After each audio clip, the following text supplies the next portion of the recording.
مرزا صاحب آپ کو ان کا غلط والا جواب صحیح لگا یا صحیح والا جواب صحیح لگا؟ نہیں جی، میں مسئلے کی حل کی طرف جاتا ہوں. ہاں جی دیکھیں، جو ان کے صحت سے متعلق ایک ایگزامینیشن تو ہو چکا ہے پمس کا، انہوں نے تو کہہ دیا کہ نہیں ہے، کوئی زہر وغیرہ نہیں ہے. لیکن خان صاحب کا جو سسرالی سابق ملک ہے، وہاں سے آپ ماہرین بلا لیں اور کرا لیں ان کی جو چیک اپ، خرچہ وہ خود دیں، جو ٹیکس پیئر ہے وہ نہ دیں. اور جو وہاں پر جو ان کو شکایت ہے بنی گالا میں کہ وہاں پر کوئی کیمرے اور ڈیوائسز لگے ہوئے ہیں، تو پنجاب اور ان کا اپنا صوبہ خیبر پختونخوا، ان کی ایک جوائنٹ ٹیم بھیج لیں اور وہ جا کر چیک کر لے کہ یہ جو الزام ہے اس میں کوئی حقیقت ہے یا نہیں ہے.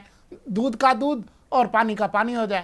مرزا بھائی آپ ہیں بڑے تیز، آگ آپ کی بھی لگائی ہوئی ہے، نگران سیٹ اپ میں آپ ہی تھے لیکن آپ نکل گئے بیچ میں سے اور بڑے سرخ رو ہو کے نکلے، لہٰذا آپ کی جان چھوڑ دیتے ہیں. اویس صاحب یہ مجھے سمجھائیں سر کہ یہی الزام جو آج بشرا صاحبہ لگا رہی ہیں، یہی الزام اس سے ڈفرینٹ نوعیت کے، لیکن یہی مریم نواز صاحبہ بھی تھی کہ ان کی پرائیویسی نہیں ہے، وہاں کیمرے لگے ہوئے ہیں. ایون کراچی کے اندر آپ جانتے ہی ہیں عمران خان صاحب پرائم منسٹر تھے، ان کا بیڈ روم کا دروازہ توڑ کے اندر گھسے لوگ. تو سر یہ سب کچھ کب تک چلتا رہے گا؟ اور آپ بلیو کرتے ہیں کہ جب شوکت خانم کے پرسنل ڈاکٹر نے کہہ دیا کہ ان کو زہر نہیں دیا گیا پھر بھی زہر دیا گیا؟ دیکھیے نا، سوال یہ ہے کہ مصدق صاحب جو ہے نا اہل زبان ہیں، خوبصورت زبان استعمال کرتے ہیں اور بڑھا بھی دیتے ہیں کوئی زیب داستان کے لیے. بہت ساری باتیں آپ دیکھیں، وہاں پہ 300 کنال کے گھر میں کوئی بائی چوائس تو وہ رہ نہیں رہی ہیں. انہوں نے تو لکھ کے بھی بھیجا کہ مجھے جیل میں کمرہ دیں، میں وہیں رہنا چاہتی ہوں، میں یہاں رہنا نہیں چاہتی ہوں. بار ہاں ریپیٹڈلی یہ اپلیکیشن ان کی طرف سے آ چکی ہے وہاں پر. اور دوسری بات یہ ہے کہ اگر کوئی ایسا خدشہ جو ہے انہوں نے ظاہر کیا ہے تو وہ جیسے کہا جا رہا ہے اس کے لیے طریقہ کار ہے کہ سر زیادہ اہم سوال آپ سے پوچھ لوں اویس صاحب، زیادہ اہم سوال، یہ اتنی بازگشت جو ہو رہی ہے ڈیل کی جس کی اسٹیبلشمنٹ نے بھرپور تردید کی ہے، لیکن آپ لوگوں کی طرف سے بہت زیادہ متواتر آ رہی ہے، ایسا کیوں کہہ رہے ہیں آپ؟ ویسے ہی مورال ہائی کرنے کے لیے تحریک انصاف کا، یا کوئی آپ لوگوں کے پاس کوئی ڈفرینٹ انفارمیشن ہے جو ہمارے پاس نہیں ہے؟ نہیں کوئی نہیں ہے میرے خیال میں، کوئی کسی قسم کی کوئی ڈیل والی بات فی الحال تو نہیں ہے.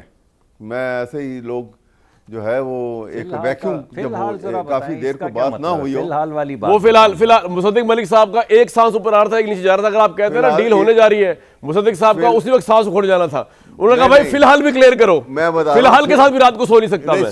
سنیے ذرا، سنیے تو صحیح، سنیے ڈاکٹر صاحب، مصدق صاحب، میں فی الحال کا اس لیے کہہ رہا ہوں کہ مستقبل میں کیا ہونے والا ہے میں ولی اللہ نہیں ہوں کہ میں اس کا ابھی آپ کو تصدیق کر دوں. جی ٹھیک نہیں، لیکن ویسے اویس صاحب عمران خان کس بات پہ ڈیل کرنے پہ آمادہ ہوں گے؟ اسٹیبلشمنٹ کا تو مجھے پتا ہے وہ نہیں کر رہی ابھی، وہ کس بات پہ آمادہ ہو سکتے ہیں کہ اسٹیبلشمنٹ بات کر لے؟ دیکھیے ڈیل جو ہے میرے خیال میں عمران جو ہے کسی ایسی ڈیل میں آمادہ شاید نہیں ہوں گے، کیونکہ یہ خاصہ جو ہے ابھی تک ہسٹوریکلی پاکستان میں میاں نواز شریف کا ضرور رہا ہے. 10 سال کی ڈیل کر لی، چلے گئے باہر جا کے آرام سے بال اگائے اور آرام کیا، کھائے پیے اور اس کے بعد واپس آ گئے اور دوبارہ سیاست میں آ گئے. وہ سلسلے الگ ہیں. سوال یہ ہے کہ یہاں پر جو صورتحال ہے، ایک میں تو یہ ساری پالیٹکس ہے. ایک ٹھیک ہے، انہوں نے ہی has taken a political stance, اس میں وہ کہاں تک وہاں پہ جاتے ہیں، کہاں سے اس کو ڈیویٹ ہونا یا نہیں ہونا. لیکن میں تو بار اس بات پہ کہوں گا، اگر سارے مل کے اس بات کو کر لیں کہ اپنی اپنی پالیٹکس سب کھیلے، ہر ایک کو حق حاصل ہے، لیکن خدا کے لیے آئین کو اور رول آف لا کے کانسیپٹ کو امپیئر نہ ہونے دیں. اس کے نقصانات آپ کے سامنے آنے شروع ہو گئے ہیں. ٹھیک ہے سر، یہ اور بڑھ جائیں گے.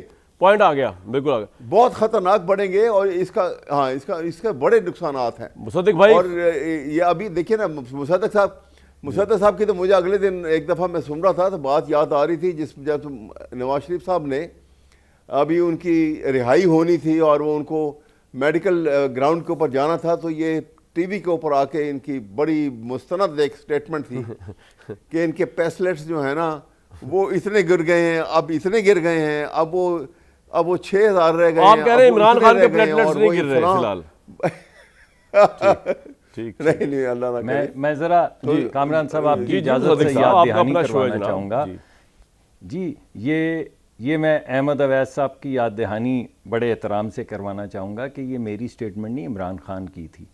انہوں نے کابینہ میں حلفاً یہ کہا تھا کہ میں آپ کو گارنٹی کرتا ہوں، اور یہ انہوں نے اپنے بھیج کے، جو شوکت خانم کے سی ای او جو بعد میں صحت کے وزیر بھی تھے، بڑے اچھے ڈاکٹر ہیں، ان کو بھیجنے کے بعد دل پہ ہاتھ رکھ کے کہا تھا کہ ان کو جانے دیں، ان کے پلیٹلیٹس کم ہو رہے ہیں۔ میں تو بازگشت وہی کر رہا تھا جو اس وقت کے وزیر اعظم عمران خان صاحب کہہ رہے تھے، آپ ناراض ہو رہے ہیں، ساتھ انہیں لیڈر مانتے ہیں، اگر ہم میں آپ کو وہ ویڈیو بھیج دوں گا، ناراض ہو جاتے ہیں۔ مصدق صاحب آپ کے لیے آج بتاؤں، نہیں میں آپ کو وہ ویڈیو بھیج دوں گا آپ کو۔ یاسمین راشد نے کہا تھا، یاسمین صاحب میں کہہ رہا ہوں مصدق بھائی، آپ کے لیے آج سب سے بڑا ریلیف یہ ہے کہ ابھی عمران خان باہر نہیں آ رہے۔ میں نے تو کہا، میں نے تو انکار نہیں، ارے بھائی احمد اویس صاحب، میں نے تو ایک سیکنڈ کو نہیں کہا کہ میں نے نہیں کہا تھا۔ مصدق صاحب آپ کہیں گے تو میں ویڈیو آپ بھیج اتنے دوں گا، میں ناشکرے تو آج کیوں بھی ہیں سر، کہتا ہوں، آپ اتنے ناشکرے لیکن کیوں میں ہیں؟ تو شکر ادا کریں، ابھی وہ تقریب میں باہر نہیں کہہ آ رہا رہا تھا جو عمران آپ خان آپ کی وزیر حکومت کے صحت لیے کہہ رہی تھی، وزیر اعظم کہہ رہے تھے، دفاع کر دیں اس بات کو یار، پرانی بات ہو گئی وہ مصدق بھائی، میری بات تو سن لیں یار۔ ایک تو یار میں یہ کہہ رہا ہوں آج آپ کے لیے اصل چاند رات آج ہے کہ فی الحال عمران خان باہر نہیں آ رہا، آپ سکون سے بھی اپنا حکومت چلائیں۔